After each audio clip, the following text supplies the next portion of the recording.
So the mute button on the iPhone 15 could actually be capacitive. Yeah, I did hear about that actually. Yeah, I saw that in rumors and renders, and I thought that was a little bit odd. I know for you guys out there listening, especially big iPhone users, I'm more partial to the switches. Yeah. Because I feel like that's just... I mean, it depends on how they implement this and such, but that kind of threw me off guard. And, I mean, we've seen other renders as far as capacitive buttons, and I don't really think that's a big deal. But as far as messing with something like that, where it's just that switch has always been there since the very first iPhone, so I kind of find it a little odd.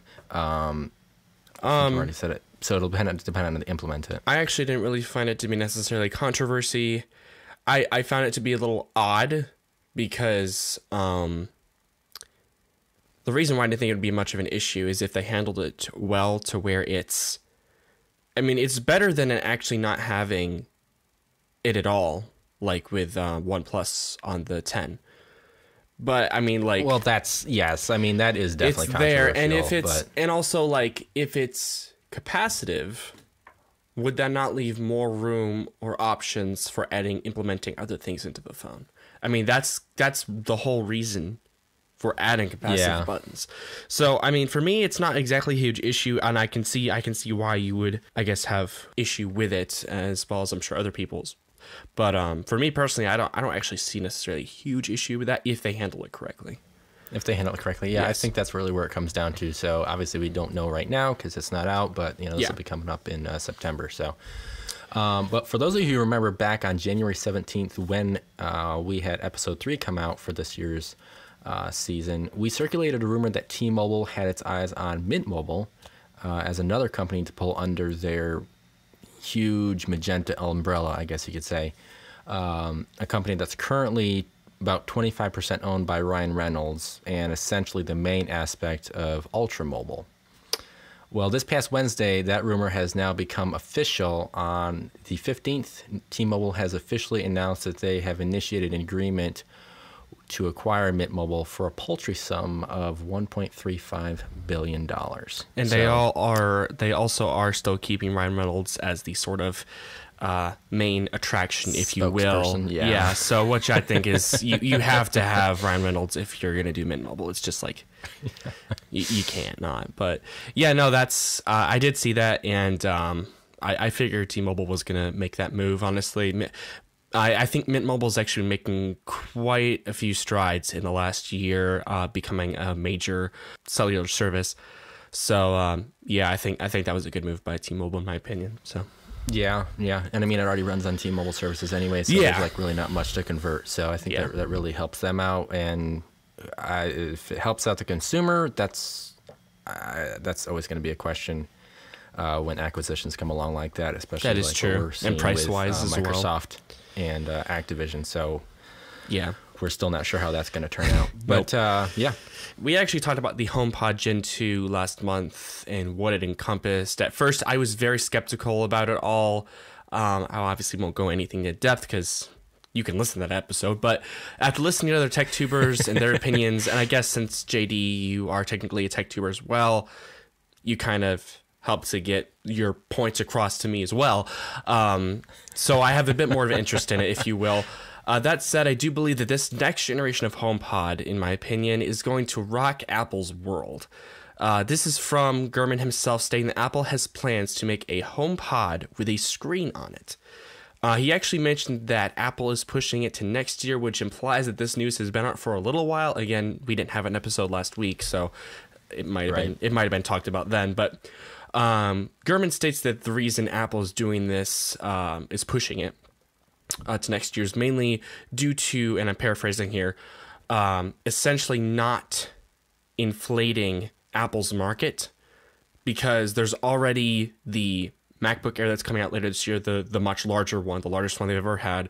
Got the 15 lineup, the mixed reality headset, which, I mean, there's some discussion of whether it's going to be released this year or next year. Honestly, they've jumped around so much. It's been jumping around so much, it's hard to tell, but I mean, it's still being in the process of being worked on. So to add another thing, and I totally agree with Gurman on this, to add another device into this whole mix this year when they've already released a HomePod is just adding a lot more. It's the whole idea of like biting off more than they can chew. do you have any thoughts on that? I know I usually tend to be more gleeful on some of these new Apple things that are, you know. Yeah, you do. Yeah. I think, so you said this HomePod could have a screen to it? Yes. Okay, so here's my question. Did we not have rumors of an actual kind of docking speaker that an iPad could latch onto? We did have that, yes. I think we discussed so this that is something separate. This is something completely separate. Okay, so I really am in agreement with Gurman on this, because I really don't see a need for it, because that's something that even Google has tried to remedy with using a tablet and then a docking station that pretty much comes into a 2-in-1 home hub. Pretty much, so, yeah, I agree. I don't see a need for it, and I hope actually it doesn't come out, because like you said, it would flood their portfolio, and I don't think that's good for their company or the consumer. I said that releasing it this year would not be a good idea because there's so much being released this year. What I am saying is that to push it next year is a much better idea, and I'm actually okay with it being released because it's a nuance, right? So it's a new device, has a screen on it, and we can obviously have a discussion about whether it's a bad idea because we're already getting a docking thing for the iPad, and so to have multiple of these closer types of things, if you will, might be an issue. But I still think it is an interesting concept to have a speaker. Obviously, Apple's been working on and improving on their HomePod, so releasing a screen with it, I feel like it's kind of cool. I know, like I said, I'm a little more gleeful towards these things, but it seems like a good idea to me. I guess it depends on the outlook of it, and that's where I would say if it's actually centered more on audio, so it sounds like it's a HomePod, it would have more audio-centric relation to how you use it. I guess I could see it being okay. It depends on the screen size, and ultimately it depends on the cost. But once again, we actually have another thing that came up in recent episodes. So back on episode 6 of this season, we also brought forth another rumor that Sonos had plans to release a portable speaker, which kind of hinges on top of what you were talking about with Apple. This would take on the likes of Apple's standard size HomePod. And actually, this rumor also came to fruition as Sonos announced that the Sonos Era, which is currently available for pre-order and set to go on sale March 28th, which is in 8 days. So the important thing to know is that there are 2 Era models that you can choose from. The Era 100, which is $250. And then the Era 300 that has a fetching price of $450, which kind of positions itself right around the Apple HomePod, which is $300. So to just go through some quick things here, the Era 100 is more of a tower-shaped speaker, stretching 7.18 inches tall and 4 3/4 inches wide. And this one houses 2 tweeters and 1 woofer. The Era 300 takes on more of a shape of, which is what we saw, I guess, kind of a morphed, thick appearance of a VR headset. Okay. That's 6.3 inches tall and 10.2 inches wide with a thickness of 7.28 inches. So it's really kind of weird. If you guys caught that episode 6, you kind of saw that image, and obviously we'll have the link for you to actually pre-order it in the description. So, yeah, I'm looking at that image right now, and if that's what it actually is, then could be interesting. It is interesting. It has internal components that are a bit more aggressive than its baby brother of 4 tweeters and 2 woofers. So, honestly, this design might actually help with that multi-dimensional audio, I think. Just because possibly, the convex look might actually spread out the audio much better. So, I don't know. We'll have to try it out and see, because it seems pretty interesting to me. But yeah. And I mean, just to give you a brief comparison, with Apple's latest HomePod, their model is 6.6 inches tall and 5.6 inches wide, and that one houses 4-inch woofer and 5 tweeters. So it's kind of interesting how this all melds together between a company that is solely about speakers and home theater systems, and then you have another company who just kind of has a wide variety hand in everything. Yeah, exactly. So I mean, like we saw in the CAD renders, I was a little skeptical. Kind of still am, but you know, it's one thing to see it in renders; it's another thing to see the final product. So, yeah, that's absolutely 100% true. Next topic on our docket for today is the leaked images of the Sony 1000 XM5s. I'm just gonna. There's a lot that Android Authority mentioned, but I'm just gonna mention or list the main things that basically have been leaked. Okay. This is the WF? Yes. So, first thing is the buds appear to have a more of an angled nozzle. The case is more rounded. The LED indicator is on the front of the case, like that of the AirPods. The model has 2 pins instead of 3, and I think Android Authority posed the idea that would allow for fast charging, so that's plausible. And speaking of charging, the specs indicate that this will have a 230 milliamp battery instead of the 140 milliamp on the 4s. Android Authority also poses that the earbuds could be released somewhere in between June and August. That's kind of when the predecessors have been released, sometime around there. But they're saying that it will be this year. So, not a whole lot, but definitely some things that could definitely change the outcome of this specific product here, especially considering you have close to double the battery capacity. So I don't know what you were thinking about that. I know you've used the WF series for a little while at least. I'm pretty sure you have. Have you not?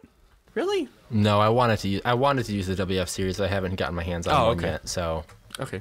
Yeah, I've jumped around with a couple Samsung, Google Pixel buds. Yeah, I knew those. Obviously the AirPods. So I haven't gotten my hands on that one yet. So I don't know. It may be the XM5s that I try out for the first time. So yeah, I don't really have too many thoughts on it. I did hear some news on what it would look like. Bigger battery life is always nice. Oh, for sure. Especially when it doesn't mess with the actual housing and stuff like that, or too much at least.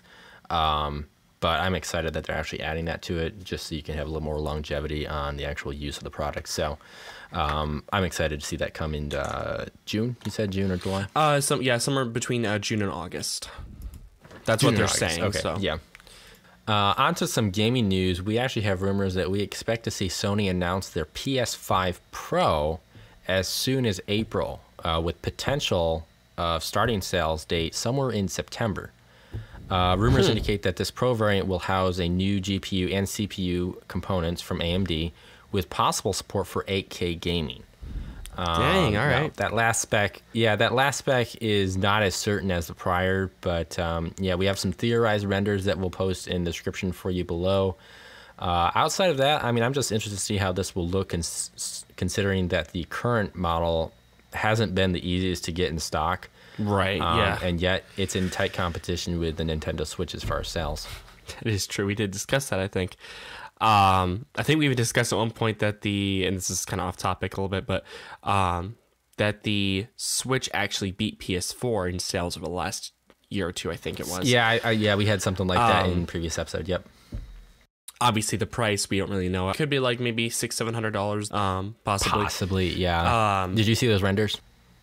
It looks a little funky. Kind of almost like Alienware, almost. Yeah. I feel like. Wow. I mean, that's one sleek sucker, if you ask me. Obviously, those are renders, and I don't know if that'll even be close to what that is, but it's just... That is... I have no words. That's so cool. I think the coolest thing about PlayStation is their LED lights. Yeah. It just makes them a killer console to look at. That really helps a lot better. Yeah. And you look at like how far they come in design. Because I feel like with Xbox, this is something I will say, and I don't want to get into the whole like the war of consoles here, but this is something I will say I feel like PS5 does a little bit better on, is their look of their console. Xbox, they've been sleek for sure, and you know the upgrades have always looked really nice, but I feel like they're just basic almost when put against the PS5. Like the Xbox One, there's so many names. What's the one you have? The X? Is it the X series or? So that's the other thing is their naming series is completely ridiculous. It's so weird. You had the original Xbox, which was just Xbox, right? Sheldon. And then I know we're going back to Big Bang Theory. Yes, Sheldon. So you had the original Xbox, and then they went to the Xbox 360. Yes. And they had some variations in there, like the Xbox 360e and stuff like that. And then they went back to the Xbox One. And did they go to the like Xbox Big Bang Theory? No, they went to the S. Like, it's so stupid. Yes, they had the S. And then they had the Xbox One X. Yeah. And then they had the Xbox Series X and then Series S.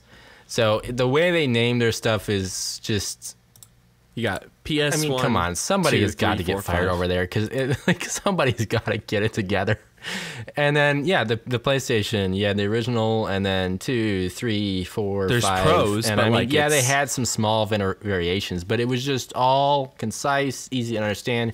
And I feel like a lot of people say that their graphics are even better than Xbox as well. And I really, in some cases, I can't even argue with that. Yeah, so, for sure. But I'm looking forward to Pro models just because I know, that means that there's just going to be that one extra step of what they can, provide. And a lot of the 8K is kind of based on what they've seen from Sony as far as their TVs and being compatible with PlayStation. So that's where that 8K comes into play. And there's even news that'll come with potential liquid cooling. So it's just, yeah, it's far out for sure. Oh, I mean, my like, word. Wow. No, that is like, I think the coolest design that PlayStation has ever done, in my opinion. If it comes to fruition, if it comes to fruition, I mean, these are renders, even of course, but I mean, controller is like, it it's looks so futuristic. Like a tower PC.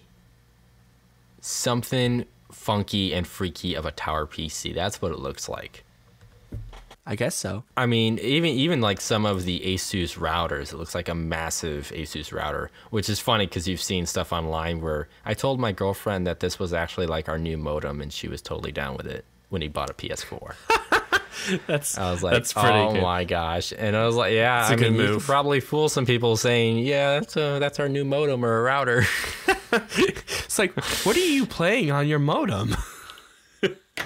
Dude, this is a sick modem. Let me just tell you that much. There's these blue lights. Even then, I feel like they were, like you were saying, I feel like they were ages ahead of Xbox. So, and then coming after that, we actually have some really pretty incredible news here. The MetaQuest 3. This, again, has probably been out for, the information has been readily available, I'm sure, for quite a while now, but we'll go ahead and discuss it here real quick. There's a lot here, so I'm just gonna kind of do what I did with the Sony earbuds, just kind of go with the basic stuff of what Phone Arena has found from specs to reliable sources in regards to the leaks. So for the display resolution, it's supposedly going to have a 41,028 by 2,208 pixels. The display is going to be an LCD. It's going to have peak brightness of 100 nits. That is speculated. Refresh rate will be 120. Storage options will be 256 and 512. RAM will be 12 gigs.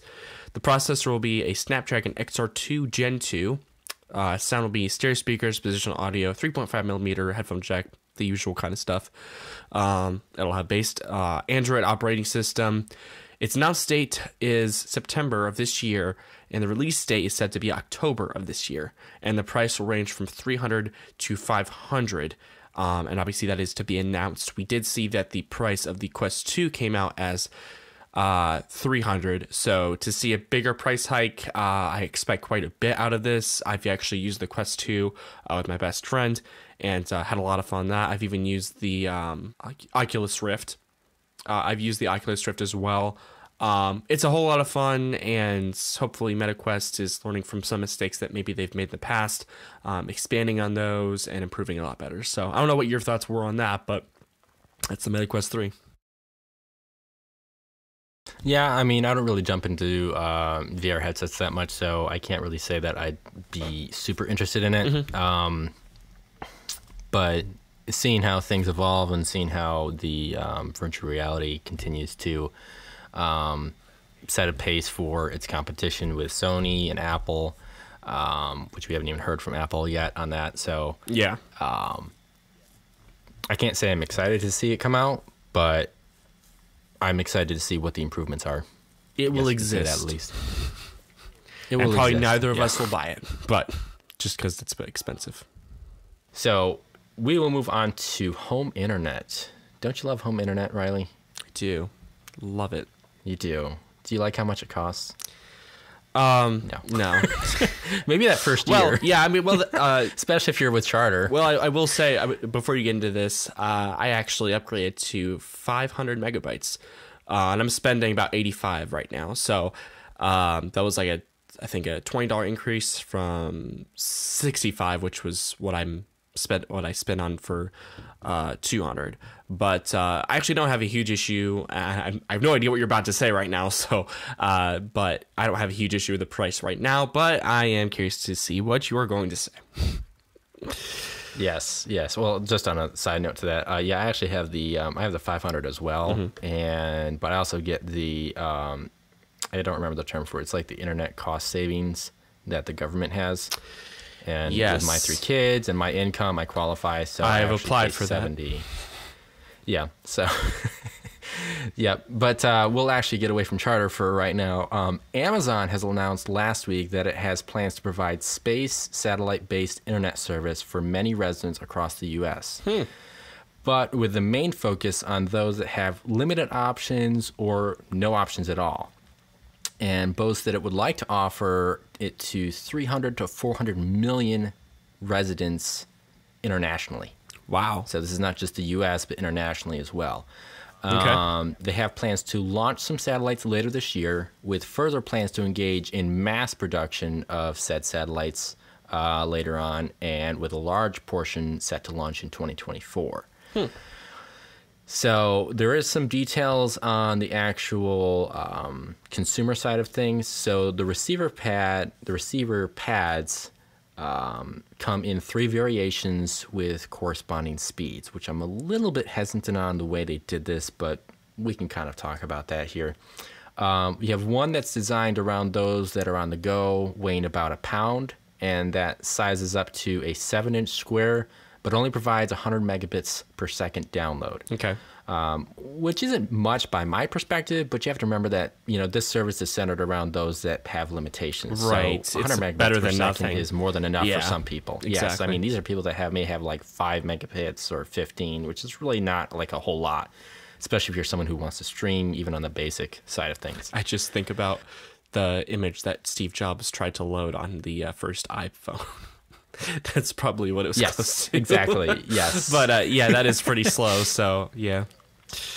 I mean, yeah, we're talking about, which is funny because I didn't think we were going to talk about 500, but yeah, we're talking about a comparison with what we have of 500 megabytes, really, pretty and fast. you're talking about 100. Yeah. So yeah, it's a good comparison there. The second receiver is an 11-inch square and is built to handle speeds up to 400 megabits per second. Okay. And then the last one is a Pro version. Here we go. That I know had to be a Pro. That many enthusiasts would want if all actually work proficiently with consistent speeds.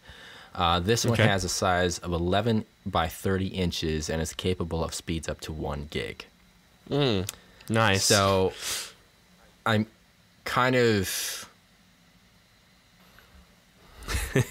I'm eager to see what they're actually going to do, how this all pans out, and if it's something that, we're kind of eligible for in our location, because I feel like we technically do have limited options, even though like we do get good speeds. It's like, I don't know, if you have like one carrier, does that make it great? Or, I don't know. It just really depends. Like I mean, they said 3 to 400 million. I mean, it kind of makes you wonder, like, where is this going to be located? Are we talking like extreme rural areas, which I assume? Or I think the line is going to be drawn between people that are able to have average speeds, and I don't know how they would actually define that necessarily.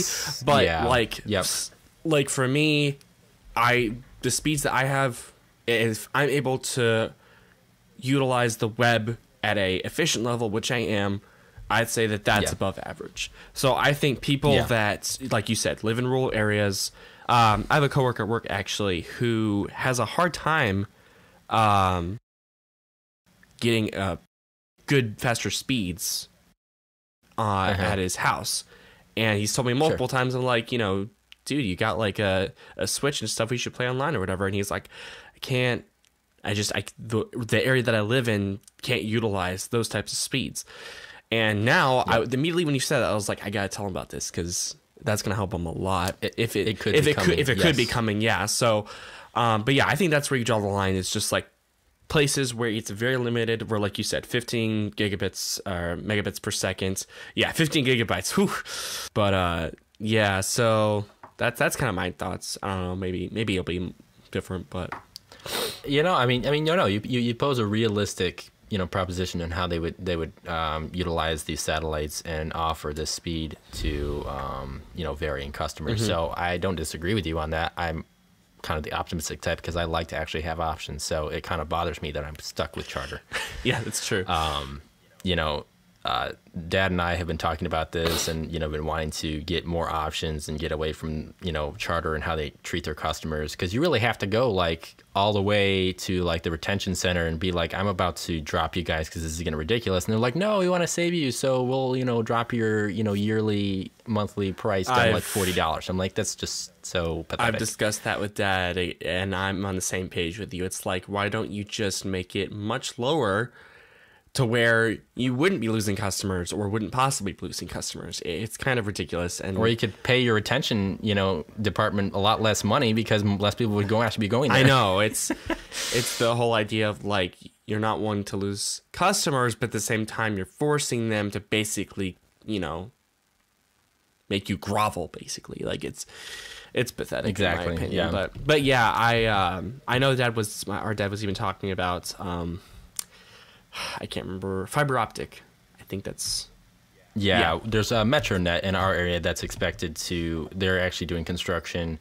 Fun tip for you listeners, for you guys who don't know, I'm actually a design engineer, so I actually work with designing fiber optic cable construction prints for actual field construction workers to build the actual projects and get fiber to people's homes. So I kind of understand this stuff, and so when he was talking about fiber and MetroNet in our area, there's a lot that goes on, and I'm sure it spans for other people's understanding who are across the country, even internationally on some bases. So, but with saving money on internet, we'll jump right into actual deals, and I will actually start out with one, and this one is a 30-inch ultra-wide curved monitor from LG at 144 hertz with IPS technology. It's $1,630 marked down to $1,180, so $450 savings.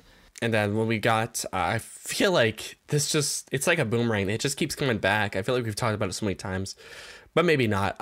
The iPad released last year, the base iPad, the 10.9-inch Wi-Fi and cellular models, as well as a new sale on AirTags, but the iPad itself is getting a discount of $50. So for the 64 gigabyte Wi-Fi iPad, you can get it from $449 to $399.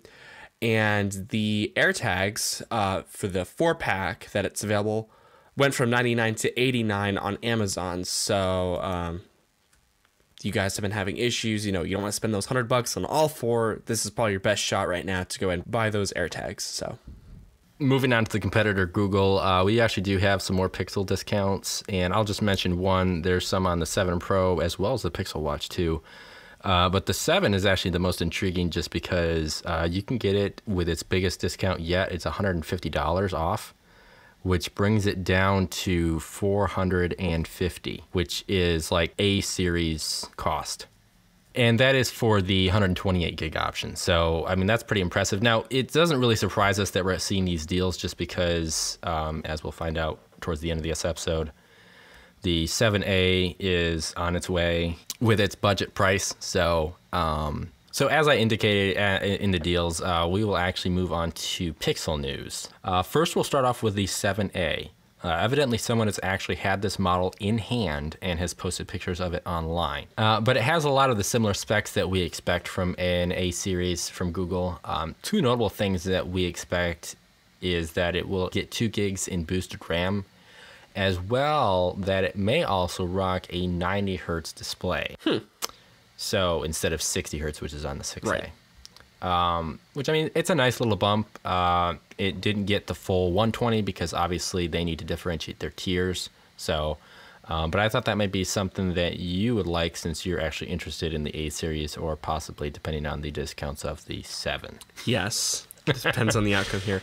In regards to Android, for the price that it's worth, I'm really, I think, swinging more towards Pixel. I think I'd be starting to become a bigger fan of them just because of what I've seen with them. And there we can talk about like security reasons or stuff like that, but just the strides that they've made. I say it a lot, and I think it's just because they're really growing on me in that regard. But see this 7A, like you said, a couple little bumps here and there. I wouldn't expect anything less. When did you say it was released? Sorry, or did you? Oh, we're getting. Oh, okay. All right. Well, I won't cut in there. Then go ahead. Yeah. So to kind of, we'll kind of flip this into one. But so the next model that we have with rumors is the Pixel Fold. It has been seen on online listings under the name Pixel Fold. So that's no longer seems to be a guess. It's actually it's a legitimate thing. This will be the name. Okay. It's when it officially launches. But the other interesting thing that we don't just expect to be announced during May I/O event that Google holds, but that'll actually launch the very next month in June. Wow. So we're getting this really soon. And that will come alongside of the 7A. That's pretty good.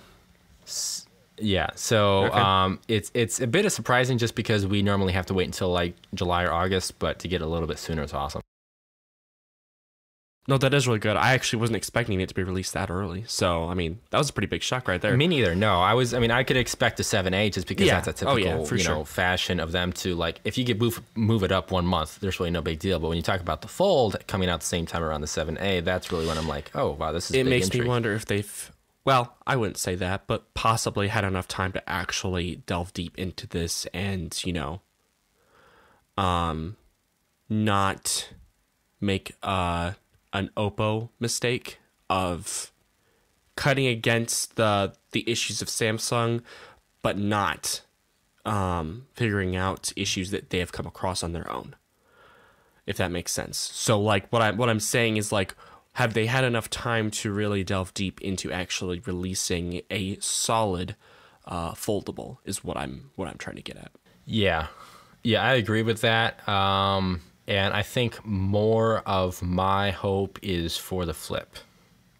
So I'm hoping that I would agree with that. This will succeed so that the Flip has a better chance to succeed. Agreed. And that we can actually get some more competition. So yeah, I feel like, yes, a lot of this hinges, no pun intended, on this Fold. So that we can actually see more come in the future. So I'm really excited about this. And it looks like we'll have 2 storage variants, a 256 and a 512, at least that's what we're seeing in the rumors. The usual. And then just 2 colors. One is carbon, which is their typical gray, black color. And then they will offer a porcelain, which we all expect to be white. Okay.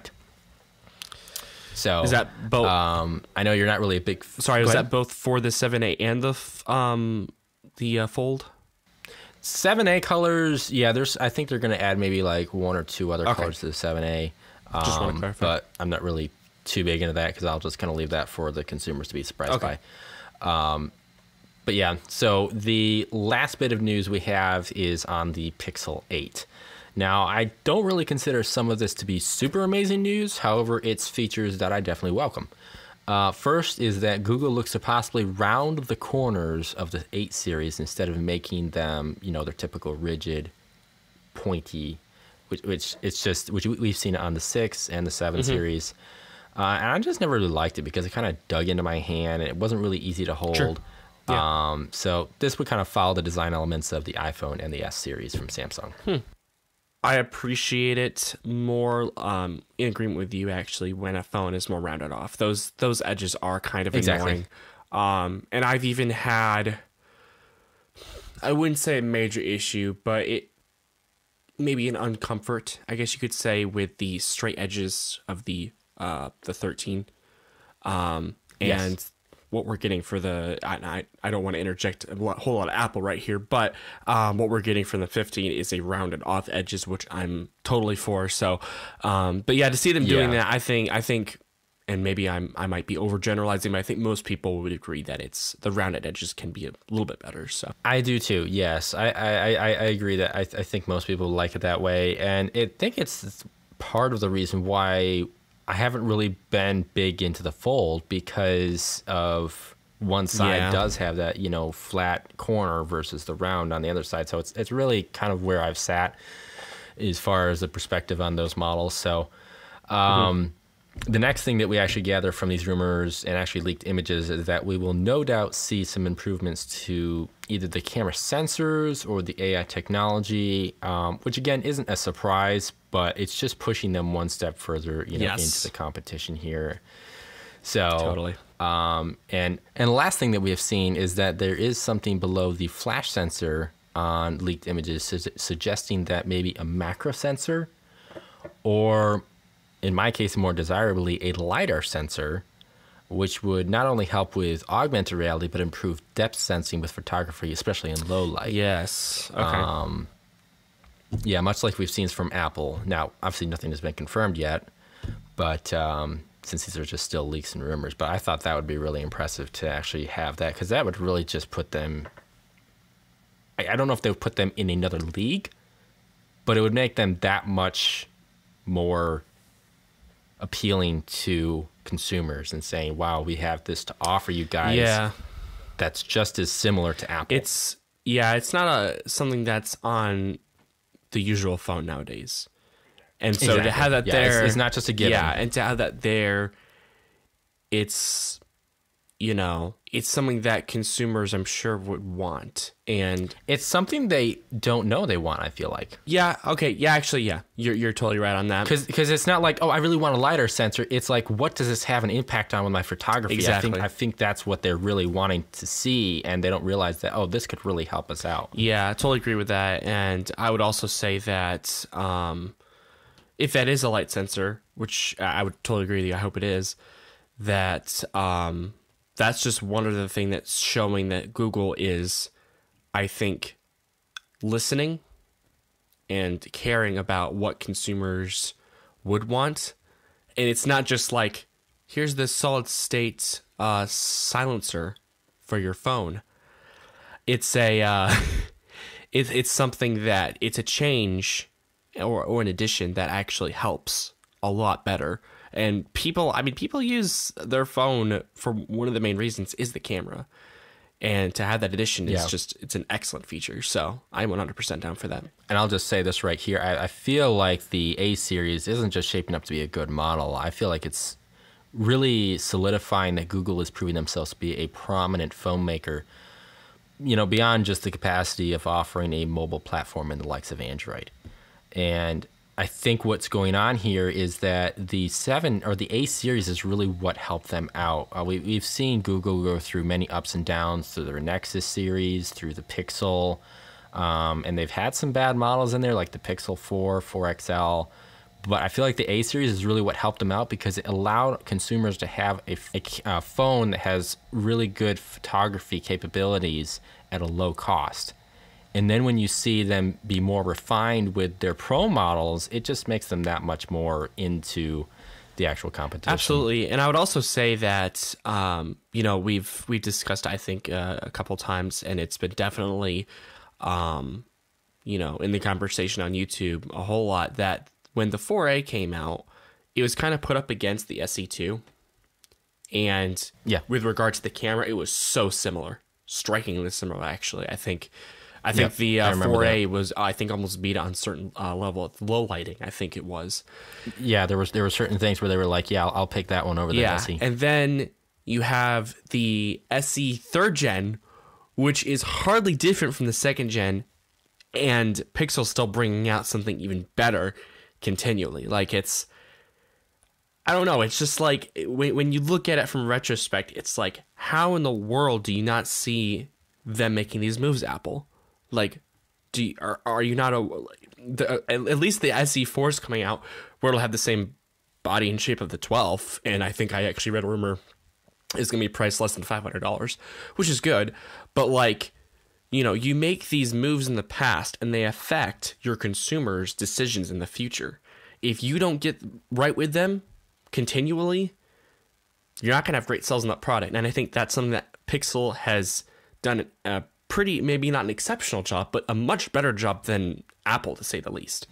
Yeah, because I feel like a lot of people, they just look at Apple and they think, oh, there's all these people out there that just, clamor to this model that hasn't changed in 3 years. It's got a new bionic chip.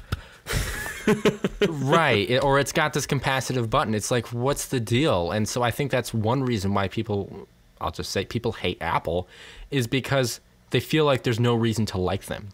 What is really new? What are they bringing to the table?